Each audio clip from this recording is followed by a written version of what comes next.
الحمد لله رب العالمين والصلاة والسلام على سيد المرسلين أما بعد أعوذ بالله من الشيطان الرجيم بسم الله الرحمن الرحيم وما قدر الله حق قدره والأرض جميعا قبضته يوم القيامة والسماوات مطويات بيمينه سبحانه وتعالى عما يشركون وعن أبي هريرة رضي الله عنه أن رسول الله صلى الله عليه وسلم قال إن لله 99 اسما 100 إلا واحدة فمن أحصاها دخل الجنة متفق علیہ۔ محترم حاضرین مجلس، بزرگوں، نوجوان ساتھیوں، پردہ نشین، خواتین اسلام، عزیز بچے اور بچیوں، گزشتہ ہفتہ واری درس میں آپ کے سامنے توحید کے 2 قسموں کی وضاحت کی گئی تھی۔ توحید کی پہلی قسم کون سی ہے؟ توحید ربوبیت۔ توحید کی دوسری قسم توحید الوہیت، اور توحید کی تیسری قسم ہے توحید اسماء و صفات۔ تو آج انشاءاللہ توحید اسماء و صفات پر قرآن و حدیث کی روشنی میں کچھ اہم، ضروری اور اصلاحی باتیں آپ کے سامنے بیان کی جائیں گی۔ دیکھیے، اللہ تعالیٰ کے توحید اسماء و صفات کا مطلب ہوتا ہے اللہ تعالیٰ کے کچھ اچھے نام ہیں اور اچھی صفات اور خوبیاں ہیں۔ ان ناموں اور ان صفات میں اللہ تعالیٰ کو ایک جاننا، ایک ماننا، اور ان میں کسی کو بھی شریک اور ساجھی نہیں سمجھنا۔ اس کی وضاحت سے پہلے ہم سورہ زمر کی آیت نمبر 67 کو سمجھنے کی کوشش کرتے ہیں۔ سورہ زمر میں اللہ تعالیٰ کا فرمان ہے وما قدر اللہ حق قدری۔ لوگوں نے اللہ کی جیسی قدر کرنی چاہیے تھی ویسی قدر نہیں کی،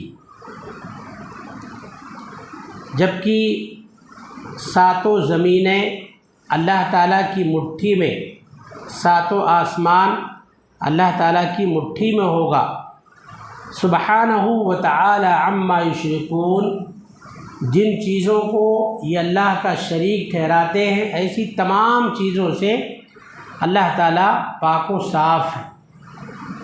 اس آیت کریمہ کی تفسیر میں صحیح بخاری میں حضرت عبداللہ ابن مسعود رضی اللہ عنہ سے ایک واقعہ مروی ہے۔ عبداللہ ابن مسعود رضی اللہ عنہ بیان فرماتے ہیں کہ ایک یہودی عالم نبی کریم صلی اللہ علیہ وسلم کے پاس آیا اور اس نے کہا یا محمد، اے محمد صلی اللہ علیہ وسلم، ہم اپنی کتابوں میں یہ بات لکھی ہوئی پاتے ہیں کہ اللہ تعالیٰ قیامت کے دن 7 آسمانوں کو ایک انگلی پر رکھ لے گا اور 7 زمینوں کو اللہ ایک انگلی پر رکھ لے گا، تمام درختوں کو اللہ تعالیٰ ایک انگلی پر رکھ لے گا، پانی اور تری کو اللہ تعالیٰ ایک انگلی پر رکھ لے گا، اور تمام مخلوقات کو اللہ تعالیٰ ایک انگلی پر رکھ لے گا۔ یعنی گویا اس کی مٹھی میں کائنات اور اس کی ساری چیزیں آ جائیں گی۔ اس کے بعد اللہ تعالیٰ کہے گا انا الملک، میں بادشاہ ہوں۔ این ملوک الارض، زمین کے بادشاہ کہاں ہیں؟ زمین کے بادشاہ کہاں ہیں؟ اللہ کہے گا میں بادشاہ ہوں آج، زمین کے بادشاہ کہاں ہیں؟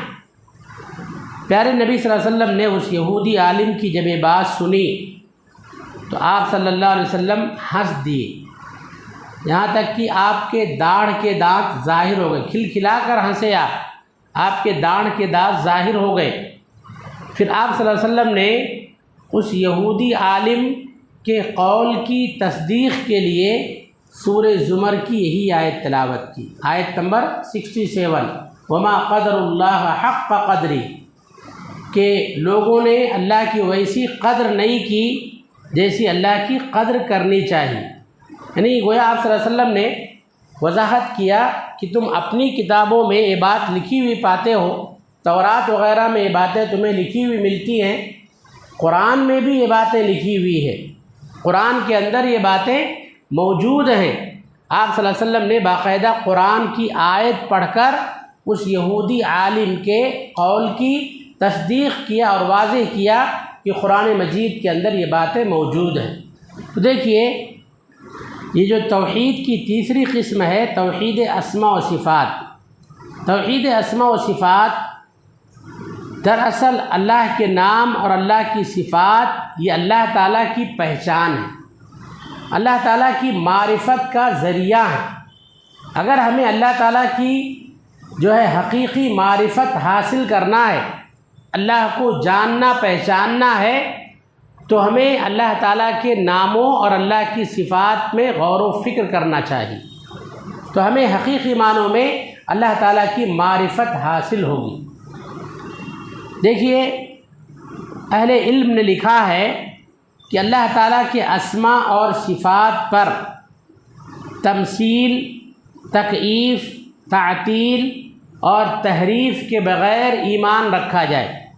تمثیل کا مطلب یہ ہے کہ اللہ کو کسی کے جیسا قرار دینا، اللہ تعالیٰ کو کسی کے جیسا ماننا، یہ نہیں ہونا چاہیے اللہ کے اسماء و صفات میں۔ اللہ نے فرمایا لیس کمثلہ شیء وہو السمیع البصیر، کوئی اللہ کے جیسا نہیں، کوئی اللہ کے جیسا نہیں، اللہ سننے والا ہے، اللہ جاننے والا ہے۔ تو ہم اللہ کے ناموں پر، اللہ کی صفات پر ایمان رکھیں تمثیل سے ہٹ کر، تمثیل کے بغیر۔ اور ایک چیز ہے تکییف، چار چیزوں کا خیال رکھیے۔ دوسری چیز ہے تکییف، تکییف کا مطلب ہوتا ہے کیفیت بیان کرنا، ہیئت اور حالت بیان کرنا۔ مثلا اللہ سنتا ہے تو کیسے سنتا ہے، اللہ دیکھتا ہے تو کیسے دیکھتا ہے، اللہ تعالیٰ کے ہاتھ ہیں تو کتنے بڑے ہیں کتنے موٹے ہیں، اللہ کے پیر ہیں کتنے بڑے ہیں کتنے موٹے ہیں۔ اللہ کے کسی نام اور کسی صفت کی کیفیت، ہیئت اور حالت بیان نہیں کرنا چاہیے۔ تو بغیر تکییف کے، بغیر کیفیت بیان کیے ہوئے اللہ کے ناموں اور اللہ کی صفات پر ایمان رکھنا۔ امام مالک رحمۃ اللہ علیہ جو فقہ کے بہت بڑے اور حدیث کے بھی بہت بڑے امام گزرے، ان کی مشہور کتاب ہے موطا امام مالک۔ تو امام مالک رحمۃ اللہ علیہ نے الرحمن علی العرش استوى، رحمان عرش پر مستوی ہے۔ جب ان سے استوا کا معنی پوچھا گیا، استوا کی کیفیت پوچھی گئی، رحمان عرش پر مستوی ہے مطلب عرش پر بلند ہے، اللہ عرش پر کس حالت میں ہے، کس کیفیت میں ہے۔ امام مالک رحمۃ اللہ علیہ سے جب یہ سوال کیا گیا تو جانتے انہوں نے کیا جواب دیا؟ انہوں نے کہا دیکھو الاستواء معلوم والکیف مجہول والسؤال عنہ بدعہ والایمان بہ واجب۔ کیا فرمایا؟ استوا تو معلوم ہے، استوا کا ہمیں پتہ ہے۔ اللہ نے فرمایا الرحمن علی العرش استوى، رحمان عرش پر مستوی ہے، عرش پر بلند ہے، یہ تو ہمیں قرآن سے معلوم پڑ رہا ہے، حدیث سے معلوم پڑ رہا ہے۔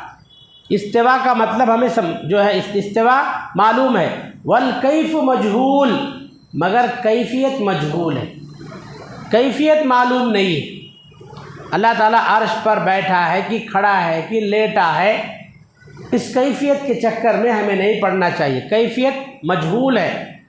والسؤال عنہ بدعہ، اور کیفیت کے بارے میں سوال کرنا بدعت ہے.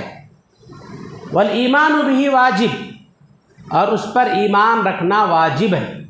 امام مالک رحمۃ اللہ علیہ نے بڑے بہتر انداز میں سائل کو جواب دیا. تو معلوم کیا ہوا؟ اللہ کے اسماء و صفات کے بارے میں کیفیت سے بچنا چاہیے.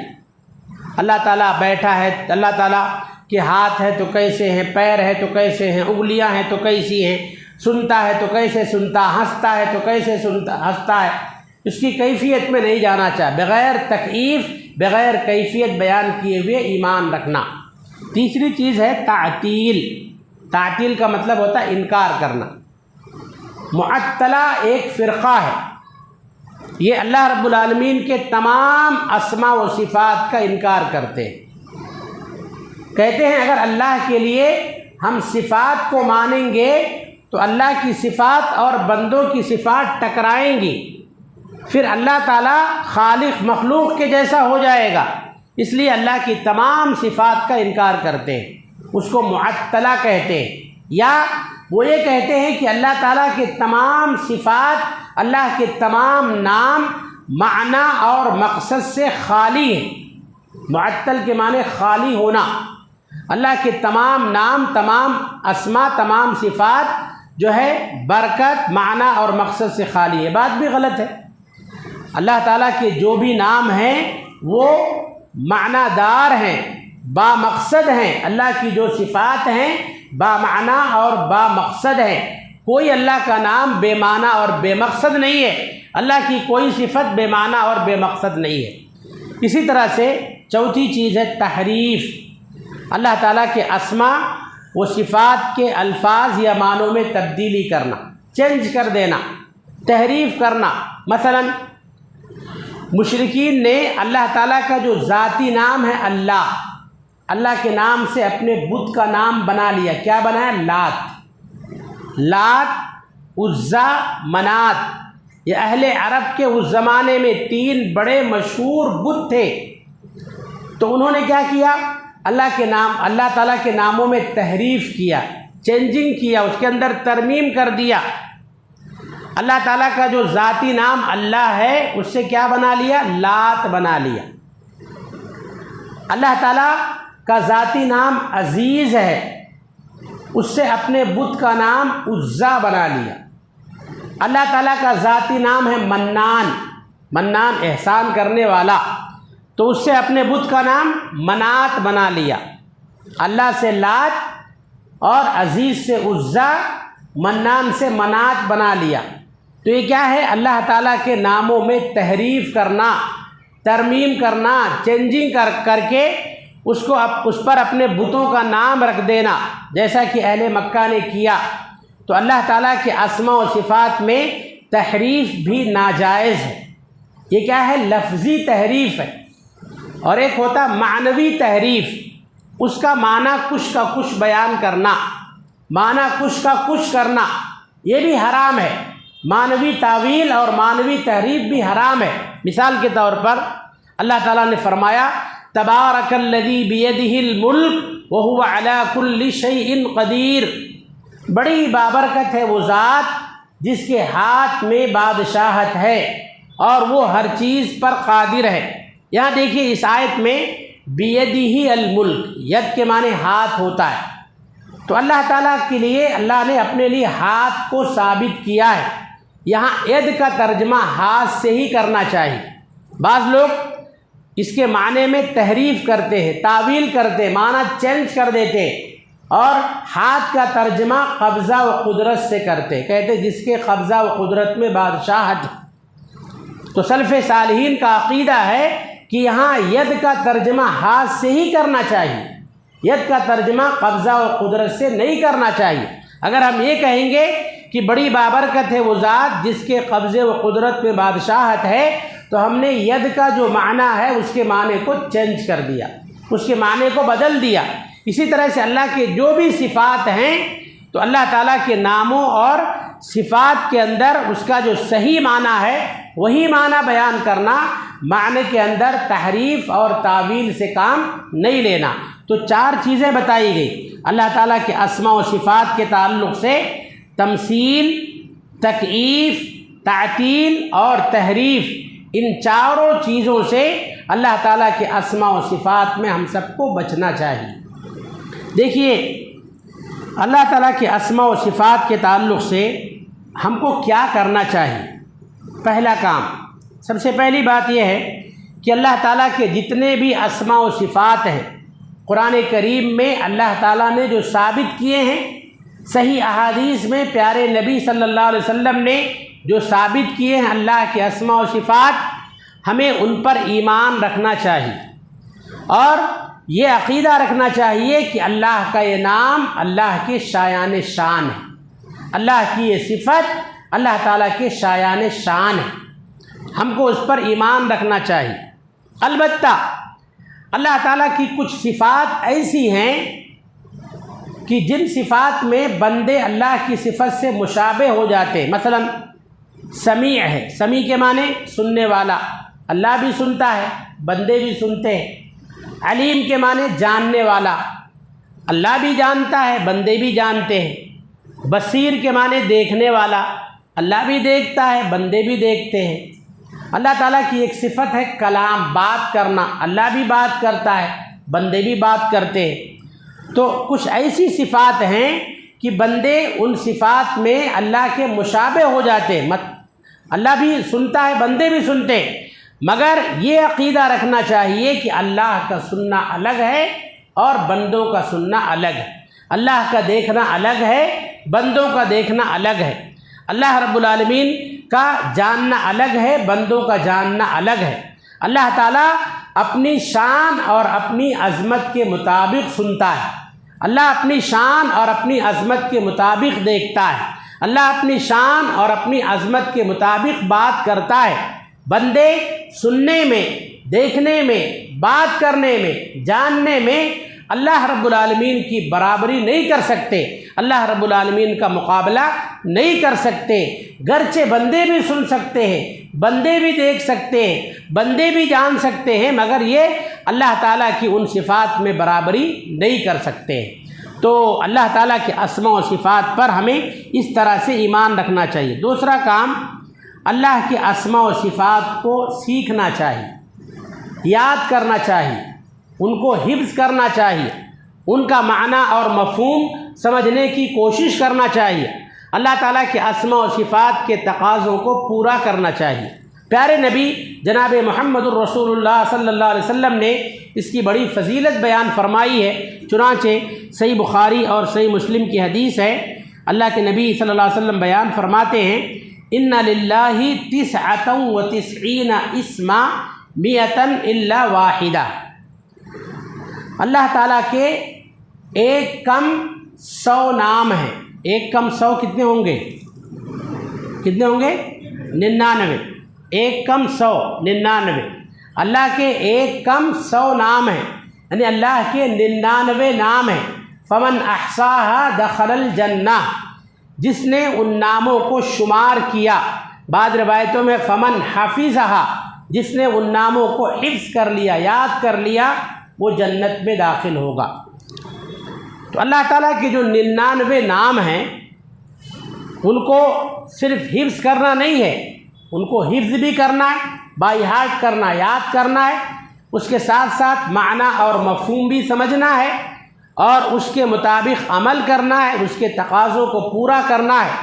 جو شخص یہ کام کرے گا، پیارے نبی صلی اللہ علیہ وسلم نے اس کو جنت کی خوشخبری اور جنت کی بشارت سنائی۔ یہیں پر ایک بات اور یاد رکھیں کہ اللہ تعالیٰ کے صرف 99 نام ہی نہیں ہیں۔ پیارے نبی صلی اللہ علیہ وسلم نے بطور تمثیل بیان فرمایا ہے، اللہ تعالیٰ کے اتنے نام ہیں ہم شمار ہی نہیں کر سکتے۔ یہاں حدیث میں 99 ناموں کی خوشخبری، ان کو یاد کرنے، ان کو حفظ کرنے، ان کا معنی اور مفہوم سمجھنے کی خوشخبری پیارے نبی صلی اللہ علیہ وسلم نے بیان فرمائی ہے، مگر اللہ کے کتنے نام ہیں ہم ان کا احصاء کر ہی نہیں سکتے۔ اللہ کی کتنی صفات ہیں ہم ان کا احصاء کر ہی نہیں سکتے۔ ایک روایت بیان کی جاتی ہے، اس حدیث میں ایک ساتھ 99 ناموں کو، اللہ کے 99 ناموں کو بیان کیا جاتا ہے، مگر محدثین لکھتے ہیں وہ حدیث سخت ضعیف ہے۔ کہیں نہ تو قرآن میں ایک جگہ، نہ تو کسی ایک حدیث میں ایک جگہ اللہ کے 99 نام ایک ساتھ بیان نہیں کیے گئے۔ یہ ڈھونڈنے سے، تلاش کرنے سے یاد ہوں گے، معلوم ہوں گے۔ بعض اہل علم نے اس پر بہت ساری کتابیں لکھی ہیں، تو انہوں نے کچھ ناموں اور کچھ صفات کو اکٹھا کیا ہے، جمع کیا ہے۔ ان کتابوں کے سہارے سے ہم ان ناموں کو یاد کریں، ان کو حفظ کریں، ان کا معنی اور مفہوم سمجھنے کی کوشش کریں۔ تو اللہ کے اسماء و صفات کے تعلق سے دوسرا کام ہمیں یہ کرنا چاہیے۔ تیسرا کام کیا کرنا چاہیے؟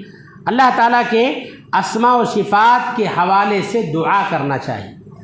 اللہ رب العالمین نے فرمایا سورہ اعراف کے اندر، وَلِلَّهِ الْأَسْمَاءُ الْحُسْنَى فَادْعُوهُ بِهَا، اللہ تعالیٰ کے لیے اچھے اچھے نام ہیں، تمام اچھے نام اللہ ہی کے لیے ہیں۔ فَادْعُوهُ بِهَا، پس تم ان ناموں کے ذریعے سے اللہ کو یاد کرو، اللہ تعالیٰ سے دعا کرو، ان ناموں کے حوالے سے اللہ سے دعا کرو، ناموں کے وسیلے سے اللہ سے دعا کرو۔ مثال کے طور پر آپ کو رحم چاہیے، مہربانی چاہیے، معاملات میں آسانی چاہیے، تو آپ اللہ کو پکاریں، یا رحمان، یا رحیم، یا مہیمن۔ اللہ تعالیٰ کو ان ناموں سے پکاریں، ان ناموں کے واسطے سے اللہ سے دعا کریں۔ آپ سے کوئی گناہ ہو گیا ہے، غلطی ہو گئی ہے، آپ چاہتے ہیں کہ میں شرمندہ نہ ہوں، ذلت اور ندامت سے، شرمندہ ہونے سے محفوظ ہو جاؤں، میرے گناہوں پر پردہ پڑ جائے۔ اللہ کا ایک نام ستیر ہے، ستار اللہ کا نام نہیں ہے، ستیر اللہ کا نام ہے۔ ستیر کا مطلب چھپانے والا، گناہوں پر پردہ ڈالنے والا۔ اللہ سے دعا کرے، کہیں یا ستیر مجھے شرمندہ ہونے سے، ذلیل ہونے سے بچا لے، میرے گناہوں پر پردہ ڈال دے۔ اللہ کا نام ہے غفور، دعا کریں اے اللہ تو غفور ہے، تو غفور ہے، بخشنے والا ہے، اللہ میری غلطی کو معاف فرما دے۔ آپ کمزور ہیں، آپ کو طاقت و قوت چاہیے، اللہ کی ایک صفت ہے، اللہ کا نام ہے قدیر، دعا کریں اے اللہ تو قدیر ہے، طاقتور ہے، طاقت دینے والا ہے، اللہ مجھے طاقت عطا فرما، طاقت و قوت اور غلبہ عطا فرما۔ تو اس طرح سے اللہ تعالیٰ کے ناموں کے وسیلے سے، اللہ کے ناموں کے واسطے سے اللہ سے دعا کریں۔ جب آپ اللہ تعالیٰ کی اس صفت کا حوالہ دیں گے، کہیں گے اے اللہ تو غفور ہے، اللہ کا نام لیں گے، تو گویا آپ اللہ کی بڑائی بیان کر رہے ہیں، اللہ کی حمد و ثنا بیان کر رہے ہیں۔ جب اللہ کی بڑائی، اس کی حمد و ثنا بیان کرتے ہوئے اللہ سے کچھ مانگیں گے، اللہ ایسی دعاؤں میں اثر پیدا کرے گا، اللہ تعالیٰ ضرور ضرور ایسی دعاؤں کو قبول فرمائے گا۔ تو اسماء و صفات کے تعلق سے تیسرا کام یہ بتایا گیا کہ اللہ تعالیٰ کے ان ناموں کے وسیلے سے، اللہ کے ناموں کے حوالے سے اللہ تعالیٰ سے دعا کریں، اللہ تعالیٰ ضرور ضرور ہماری دعاؤں میں اثر پیدا کرے گا۔ اسی طرح سے ایک اور چیز کو اپنے دھیان میں رکھیں اور اس پر بھی جو ہے خصوصی توجہ دیں۔ دیکھیں، اللہ تعالیٰ کے اسماء و صفات پر حقیقی ایمان رکھنے سے سماج اور معاشرے سے برائیوں کا خاتمہ ہوتا ہے۔ یہ بہت اہم بات ہے۔ اگر اللہ کے اسماء و صفات پر ہمارا صحیح ایمان ہو تو بہت حد تک ہم گناہوں سے بچ جائیں گے، سماج اور معاشرے سے جرائم کا سد باب ہوگا، برائیوں کا خاتمہ ہوگا۔ آپ دیکھیں، ایک بندہ جب کوئی غلطی کرتا ہے، جب کوئی گناہ کرتا ہے، گناہ کرتے وقت، غلطی کرتے وقت، چوری کرتے وقت یا کوئی اور غلط کام کرتے وقت اس کے ذہن میں یہ بات فوراً آ جائے، اللہ بصیر ہے، اللہ دیکھ رہا ہے۔ پہلے گناہ کرنے سے یہ بھی رہے خیال سب دیکھتے نہیں ہیں مگر دیکھتا ہے وہ۔ اگر بندہ یہ احساس کر لے اللہ دیکھ رہا ہے، اللہ تعالیٰ کی مجھ پر نظر ہے، میں اللہ تعالیٰ کی نظر میں ہوں، جب بندہ یہ خیال کر لے تو اس کے ہاتھ گناہوں سے رک جائے، اس کے قدم گناہوں سے رک جائیں گے، اس کے اندر کپ کپی طاری ہو جائے گی۔ اسماء و صفات پر ایمان رکھنے کا ایک بہت بڑا فائدہ ہے۔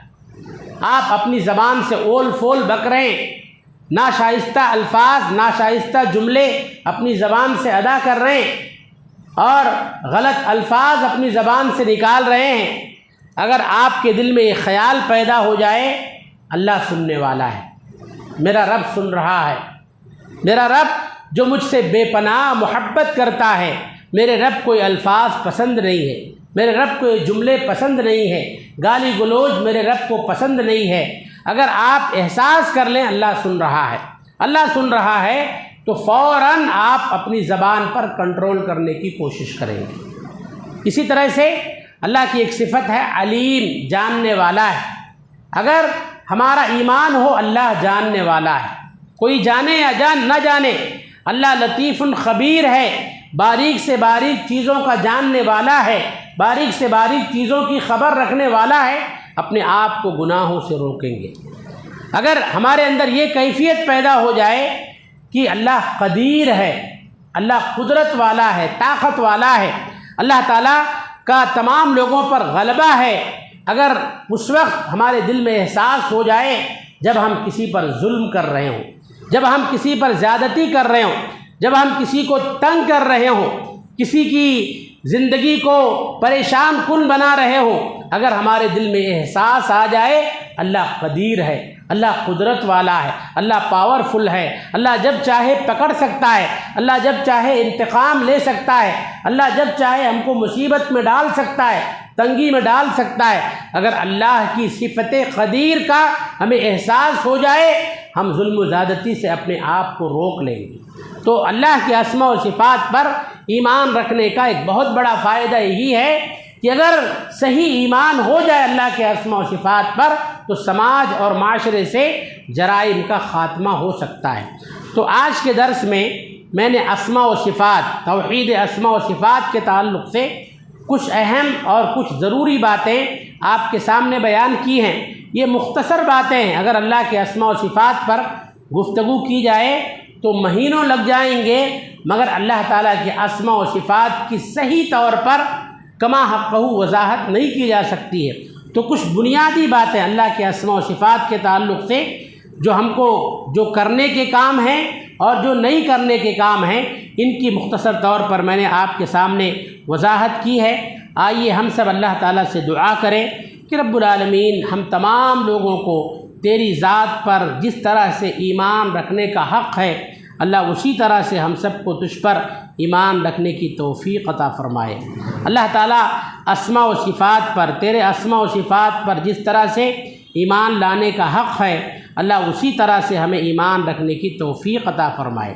اللہ تعالیٰ اسماء و صفات کے باب میں ہمیں تمثیل، تکییف، تعطیل اور تحریف سے محفوظ فرمائے۔ رب العالمین تیرے ناموں کے وسیلے، تیرے ناموں کے واسطے سے ہمیں دعائیں کرنے کی توفیق عطا فرمائے۔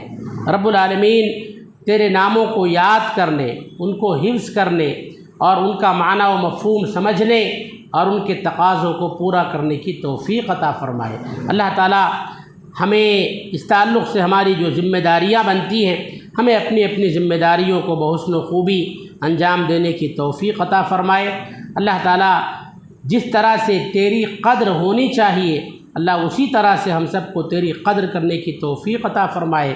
اللہ سماج اور معاشرے سے برائیوں کا، جرائم کا اور گناہوں کا خاتمہ فرمائے۔ رب العالمین ہم تمام لوگوں کی چھوٹی بڑی تمام نیکیوں کو قبول فرمائے، ہمارے چھوٹے بڑے تمام گناہوں کی مغفرت فرمائے۔ دنیا میں جہاں کہیں بھی مسلمان پریشان حال ہیں، بالخصوص فلسطین میں مسلمان مسائل کا دوچار ہیں، مسائل سے دوچار ہیں، جو لوگ انتقال فرما گئے ہیں اللہ تعالیٰ ان کی مغفرت فرمائے، جو لوگ زندہ ہیں اللہ تعالیٰ ان کی حالتوں پر رحم فرمائے، ان کے لیے آسانیاں پیدا فرمائے۔ اللہ ہم میں سے بھی جو بیمار ہیں انہیں شفائے کاملہ و عاجلہ عطا فرمائے، اور جو اس دنیا سے وفات پا چکے ہیں اللہ تعالیٰ ان کی مغفرت فرمائے، ان کو کروٹ کروٹ جنت نصیب فرمائے۔ رب العالمین ہم تمام لوگوں کو نیک اور ایک بن کر زندگی گزارنے کی توفیق عطا فرمائے، آمین ثم آمین۔ وآخر دعوانا ان الحمد للہ رب العالمین۔ السلام علیکم ورحمۃ اللہ وبرکاتہ۔